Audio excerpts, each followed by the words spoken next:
Hey, thanks everybody for being here. Thanks, Maddie and Dustin, for putting this together. It's sad that we can't get together in person, but it's great to have technology where we can actually at least see some faces. And a lot of times you can see the background of other people's homes. You're only seeing a ceiling fan in my house. Sorry, not anything very interesting.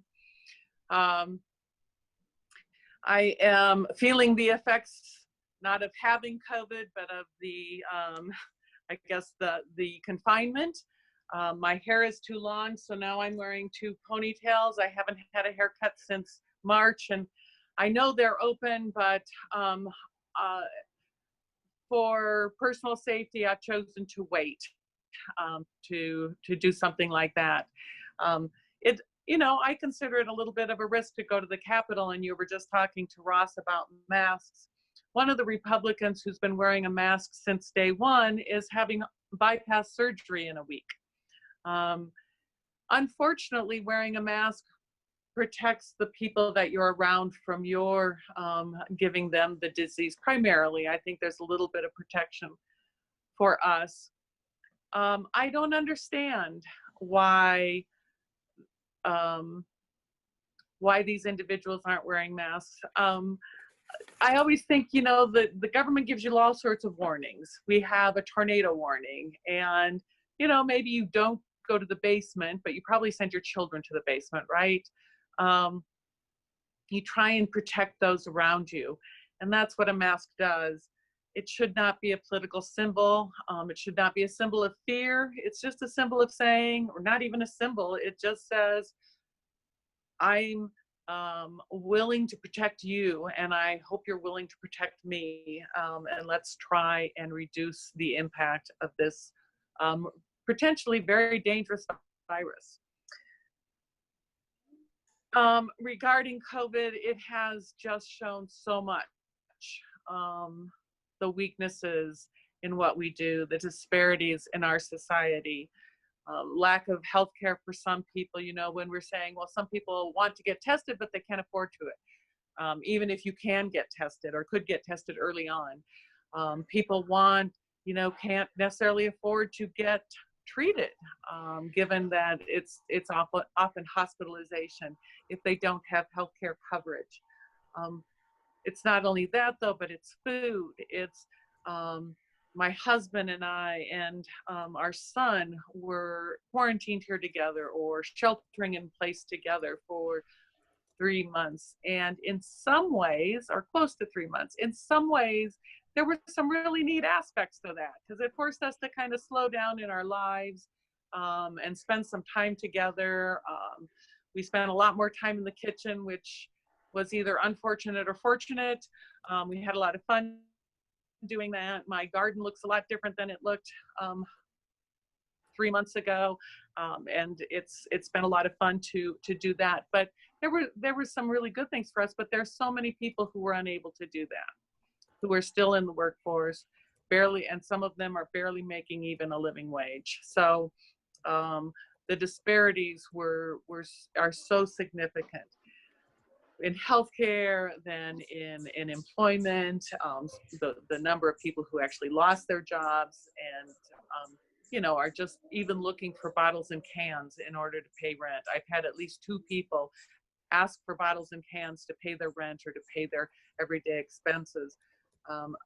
Just terrifying to have to live that way. And then you look at our educational system, which was so predominantly, I think there were a few schools, but most so unprepared to teach kids who couldn't come into a classroom. And that is absolutely something that we need to address. Oh, I feel like there's one more thing on there. But if we move on to the George Floyd situation, unfortunately, it's so sad that we have to see something like that to make us more aware of what's going on in the world for our Black and Brown citizens. And I am happy to support the agenda that the Black Caucus has come up with, and for this year. To me, sometimes it seems a little you know, I'd like to do more. I want more done, and I'm happy to support this as a first part of that agenda. But we need to continue to work on this. We can't wait for the next George Floyd. We need to prevent George Floyd's, as well as we need to prevent um, viruses. You know, a pandemic. I think this country had opportunities to do that and didn't. I feel so fortunate to be your state legislator. I truly, truly enjoy this job. I enjoy even fighting some of the worst proposals that I can even imagine out there. As most of you have probably heard, last night, or all day yesterday, the Republicans were trying to bring up a constitutional amendment that would ban abortions in the state of Iowa, putting in the Constitution a medical procedure that should be a private decision between a woman and her doctor. Is so extreme. And I am happy to report that there were not 51 Republicans who supported that, and they had to table it. We didn't get home till midnight because of, well, we didn't get home until about 1 o'clock. We were debating until midnight because of just waiting all day long for them to twist arms and see if they could get those votes. They did not. So there, you know, there's a success. We've had, we can get some good things done just by sitting around and waiting, I guess, and sticking our heels in the ground and saying, we are going to fight this. We are going to tell you the other story. We're going to tell you why this legislation is wrong.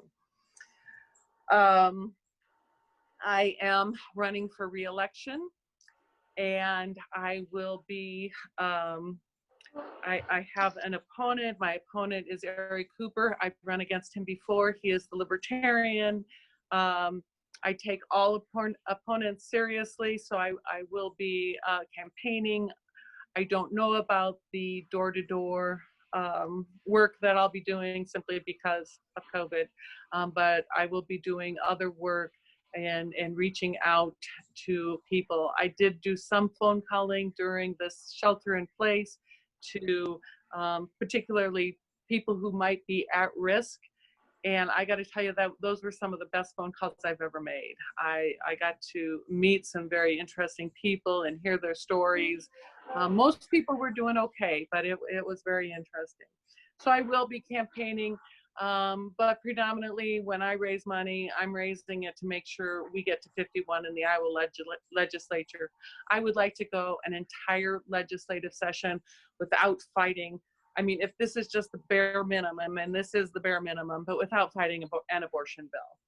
You know, I want healthcare for all. I want a great education system. I want environmental protection. I want to protect our waterways and our soil and our air.